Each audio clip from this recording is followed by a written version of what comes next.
Les Actes des Apôtres, chapitre 4. Tandis que Pierre et Jean parlaient au peuple, survinrent les sacrificateurs, le commandant du temple, et les Sadducéens, mécontents de ce qu'ils enseignaient le peuple, et annonçaient en la personne de Jésus la résurrection des morts. Ils mirent les mains sur eux et ils les jetèrent en prison jusqu'au lendemain, car c'était déjà le soir. Cependant, beaucoup de ceux qui avaient entendu la parole crurent, et le nombre des hommes s'éleva à environ 5000. Le lendemain, les chefs du peuple, les anciens et les scribes, s'assemblèrent à Jérusalem avec Anne, le souverain sacrificateur, Caïphe, Jean, Alexandre, et tous ceux qui étaient de la race des principaux sacrificateurs. Ils firent placer au milieu d'eux Pierre et Jean et leur demandèrent « Par quel pouvoir ou au nom de qui avez-vous fait cela ?»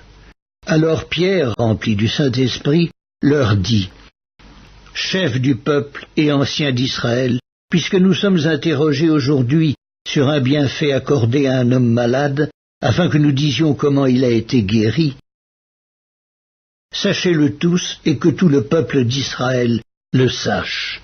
C'est par le nom de Jésus-Christ de Nazareth que vous avez crucifié et que Dieu a ressuscité des morts.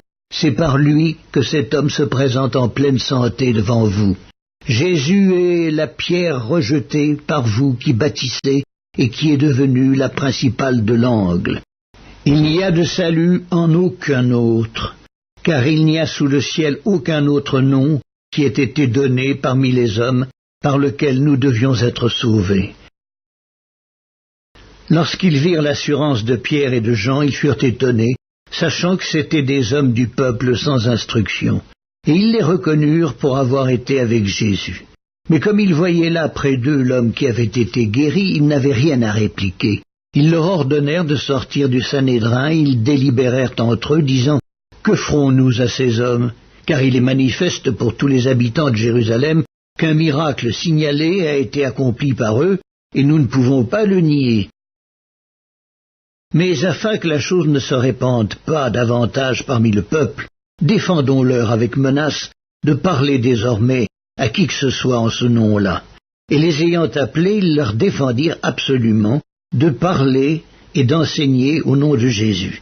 Pierre et Jean leur répondirent « Jugez s'il est juste devant Dieu de vous obéir plutôt qu'à Dieu, car nous ne pouvons pas ne pas parler de ce que nous avons vu et entendu. » Et ils leur firent de nouvelles menaces, et les relâchèrent, ne sachant comment les punir, à cause du peuple, parce que tous glorifiaient Dieu de ce qui était arrivé. Car l'homme qui avait été l'objet de cette guérison miraculeuse était âgé de plus de 40 ans. Après avoir été relâchés, ils allèrent vers les leurs et racontèrent tout ce que les principaux sacrificateurs et les anciens leur avaient dit. Lorsqu'ils l'eurent entendu, ils élevèrent à Dieu la voix tous ensemble et dirent « Seigneur, toi qui as fait le ciel, la terre, la mer et tout ce qui s'y trouve, c'est toi qui as dit par le Saint-Esprit, par la bouche de notre Père, ton serviteur David, pourquoi ce tumulte parmi les nations et ces vaines pensées parmi les peuples?